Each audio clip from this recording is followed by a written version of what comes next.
Welcome back all the students of class 10. Today we are going for discussion chapter 2 of subject geography, forest and wild resources. So let's discuss with paragraph wise. We share this planet with millions of other living beings, starting from microorganisms and bacteria, lichens to banyan trees, elephant and blue whales. This entire habitat that we live in has immense biodiversity. बच्चों, हम अपने इस planets को millions of other living organism के साथ share करते हैं, चाहे वो माइक्रो ऑर्गेनिज्म हो, बैक्टीरिया हो, लिकेंस हो या फिर लार्ज स्केल पर जो एनिमल्स है या प्लांट्स है जैसे बनियान ट्रीज, एलिफेंट, जिराफ, इन सभी के साथ हम शेयर करते हैं।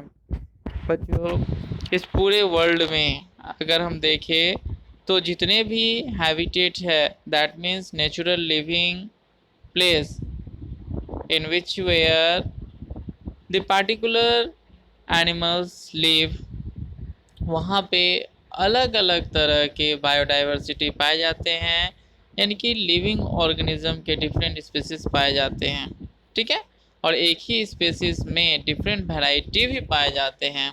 Okay, the humans along with all living organisms form a complex web of ecological system in which we are only a part and very much dependent on this system for our own existence। बच्चों,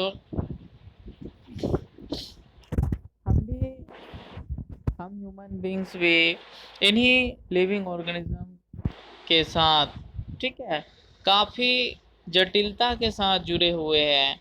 ठीक है, इस ecological system में हमारा संबंध जितने भी living organism है उन सभी के साथ बहुत ही कम्प्लेक्स है, बहुत ही जटिल है, और हम पूर्ण रूप से, दैट मीन्स डायरेक्टली या इनडायरेक्टली, हम अदर लिविंग बींग्स पे डिपेंडेबल है। For example, the plants, animals, and microorganisms, they create the quality of the air we breathe, the water we drink, and the soil that produce our food without which we cannot survive। अगर example में बात करें कि हम कैसे, how can we we depend on the ecological system, तो बच्चों example के रूप में अगर हम बात करें तो देखिए, जैसे कि प्लांट्स, एनिमल्स और माइक्रो ऑर्गेनिज्म हैं। ठीक है, ये सारे के सारे क्या है, रिक्रिएटर है किस चीज़ के, क्वालिटी ऑफ एयर के, जिसे हम क्या करते हैं, ब्रीथिंग करते हैं। तो कौन है ऐसा, तो प्लांट्स हैं। वाटर को भी रिक्रिएट करते हैं, यानी कि फिर से दोबारा रिसाइकलिंग करते हैं। उसी तरह सोयल भी रिप्रोड्यूस होता है। बात समझ में आया। अगर ये सब रिसाइकलिंग नहीं होता इन सभी का, तो इस अर्थ पे हमारा सरवाइव करना बड़ा मुश्किल होता, शायद हम इस अर्थ पे रहते भी नहीं। Forest play a key role in the ecological system as these are also the primary producer on which all other living beings depends। बच्चों, इस इकोलॉजिकल सिस्टम में फॉरेस्ट का बहुत ही ज़्यादा इम्पॉर्टेंट रोल होता है। हम जानते हैं बच्चों कि प्लांट्स प्रोड्यूसर होता है, वह फिजिकली इस इन्वायरमेंट में प्रेजेंट रॉ मटेरियल से प्रिपेयर फूड तैयार करते हैं। ठीक है, और उसी फूड को जितने भी अदर लिविंग थिंग्स है वो सारे के सारे फूड के रूप में लेते हैं। ठीक है, नेक्स्ट यहाँ पे टॉपिक आप देख रहे हैं, बायोडाइवर्सिटी और biological diversity is immensely rich in wild life and cultivated species, diverse in form and function but closely integrated in a system through multiple network of interdependence। बच्चों देखिए, ये जो बायोडाइवर्सिटी या बायोलॉजिकल डाइवर्सिटी है, यानी कि जैव विविधता, ये वाइल्ड लाइफ या फिर कल्टीवेशन स्पेसिस में भी हम पर्याप्त रूप से देखते हैं। और इनका जो फंक्शन है, ये सारे के सारे एक दूसरे से बहुत ही अलग होते हैं, लेकिन फिर भी ये सब एक दूसरे से जुड़े होते हैं, कहीं ना कहीं डायरेक्ट या इनडायरेक्टली सबका एक दूसरे से रिलेशन होता है। ठीक है, तो हम फ्लोरा और फाउना के बारे में जान लेते हैं। ठीक है, flora and fauna in India. If you look around, you will be able to find that there are some animals and plants which are unique in your area। बच्चों, अगर आप अपने चारों तरफ नज़र घुमा के देखेंगे तो आप पाइएगा कि कुछ ऐसे एनिमल्स और प्लांट्स है जो क्या है, यूनिक है, यानी कि अपने आप में खास है, जो दूसरे इलाके में नहीं पाए जाते हैं। In fact India is one of the world's richest country in terms of its vast area of biological diversity। अगर हम इंडिया की बात करें तो यह अपना एक खास प्लेस रखता है पूरे वर्ल्ड के जो रिचेस्ट कंट्रीज है बायोडाइवर्सिटी के अकॉर्डिंग उसमें। क्यों? क्योंकि इंडिया में भी काफ़ी मात्रा में बायोडाइवर्सिटी पाया जाता है। ठीक है, this is possible, this is possibly twice or thrice the number at to be discovered। You have already studied in detail about the extent and variety of forest and wild resources in India। बच्चों, आप पहले से ही पढ़ चुके हैं कि जो wild life है या फिर फॉरेस्ट है, उनमें जो पाए जाने वाले जो डिफरेंट फ्लोरा या फाउना, फ्लोरा मीन्स क्या होता है, प्लांट्स होता है, और फाउना मीन्स क्या होता है, एनिमल्स होते हैं। ठीक है, तो flora means group of plants और fauna means group of animals. तो आप पहले ही क्लास 8 में 9 में पढ़ चुके हैं कि बहुत सारे ऐसे स्पीसीज हैं प्लांट्स या एनिमल्स के जो क्या होते जा रहे हैं, धीरे धीरे वेनिश होते हैं और उसके बाद एक्सटिंक्ट कर जाते हैं, जो दुनिया से विलुप्त हो जाते हैं, और आने वाले समय में वो अर्थ पे फिर दोबारा नहीं आते हैं, जिससे हमारा इकोलॉजिकली लॉस होता है। ठीक है, हमारा इन्वायरमेंटल बैलेंस अनबैलेंस हो जाता है। ठीक है, तो इसे हमें क्या करना है, प्रोटेक्शन प्रोवाइड कराना है। अगर इसे हम प्रोटेक्शन प्रोवाइड नहीं कराएंगे तो इनसे जो हमें बेनिफिट डायरेक्ट या इनडायरेक्टली होता है वो बंद हो जाएगा। फिर क्या होगा, इस अर्थ पे सरवाइव करना हमारा भी धीरे धीरे मुश्किल हो जाएगा। आज के समय में कुछ यही हाल हमारा हो चुका है। इसीलिए हमें रिसोर्स को कैसे मेंटेन करना है, how can we manage the resources, इसके बारे में अच्छी जानकारी होनी चाहिए। ठीक है बच्चों, you maybe realize the importance of these resources in your daily life।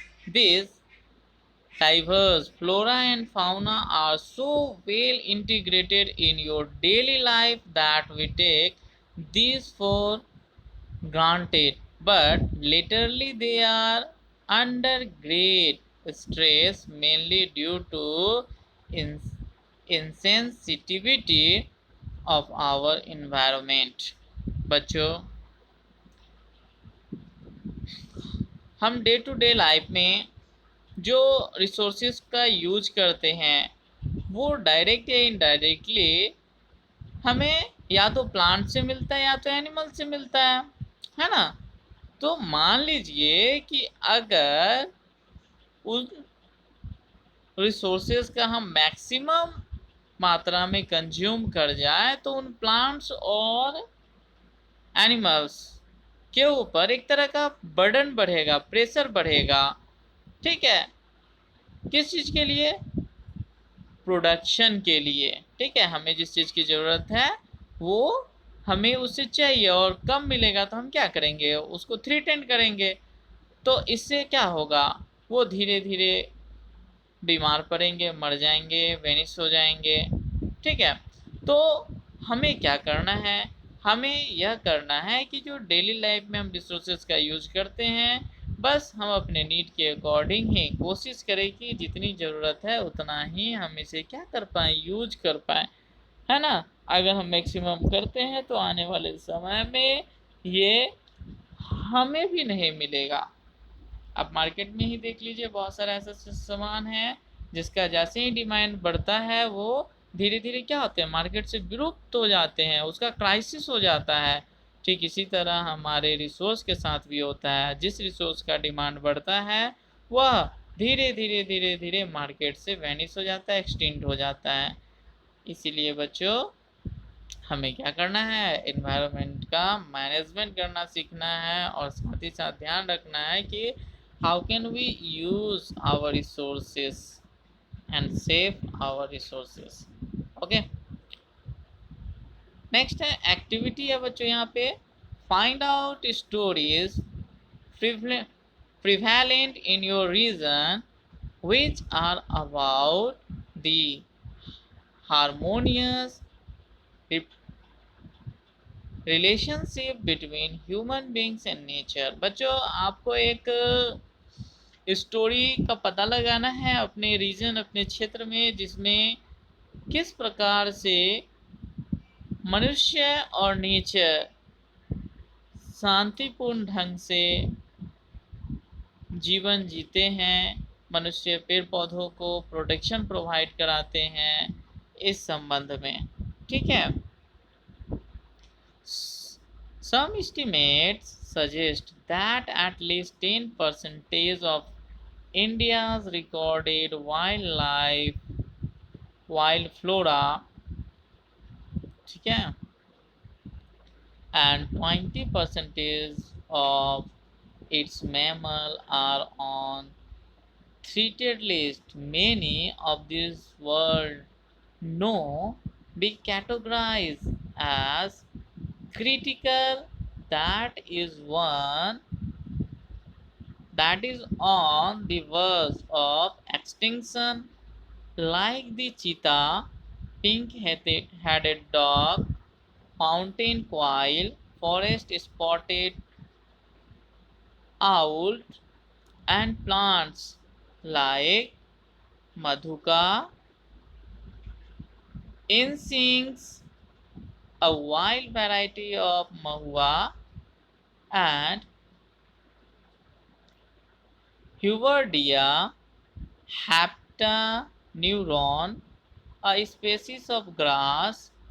In fact, no one in case how many species may have already been lost. Today we only talk of the large and more visible animal and plants that have become extinct, but that about smaller animals like insects and plants। बच्चों एक estimate के अंतर्गत,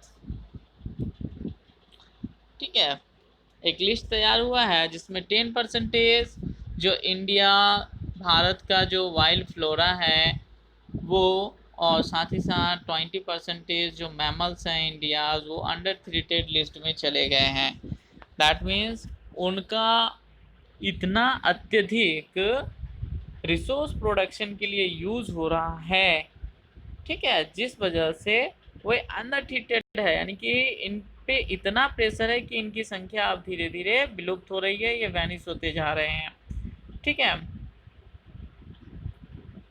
और आने वाले समय में क्या हो जाएगा, ये पूरी तरह से एक्सटिंक्ट हो जाएंगे, विलुप्त हो जाएंगे। इसमें कौन कौन से हैं, जैसे चीता हो जाएंगे, चीता, pink headed duck, mountain coil, forest spotted owlet. ठीक है, इसी में प्लांट्स भी बहुत सारे हैं, जैसे महुआ का प्लांट्स आप पहले हमारे बिहार में पर्याप्त मात्रा में देखने को मिलता था, लेकिन अब महुआ का पेड़ आपको शायद ही कहीं देखने को मिलेगा। इसी तरह बहुत सारे ऐसे ग्रासेस हैं जो पहले हर जगह देखने को मिलते थे लेकिन अब नहीं मिलते हैं। ठीक है, तो बच्चों हम इस चैप्टर में यही पढ़ेंगे कि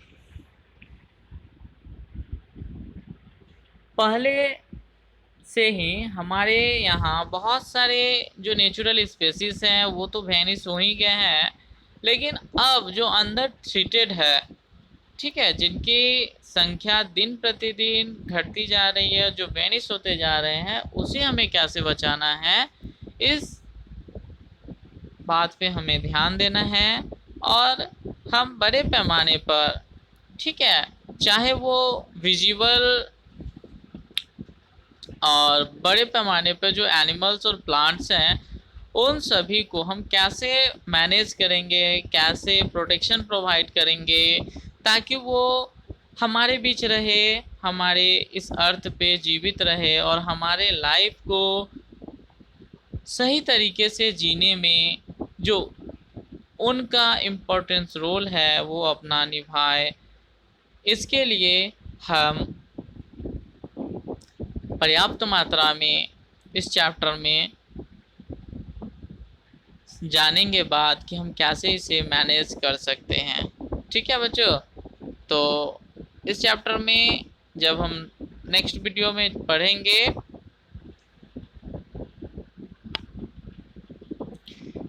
कि कौन कौन से ऐसे स्पेसीज है जो फॉरेस्ट से वैनिश होते जा रहे हैं, वो कहाँ पे हैं, ठीक है, इसके बारे में हम नेक्स्ट वीडियो में जानेंगे। Okay, thank you.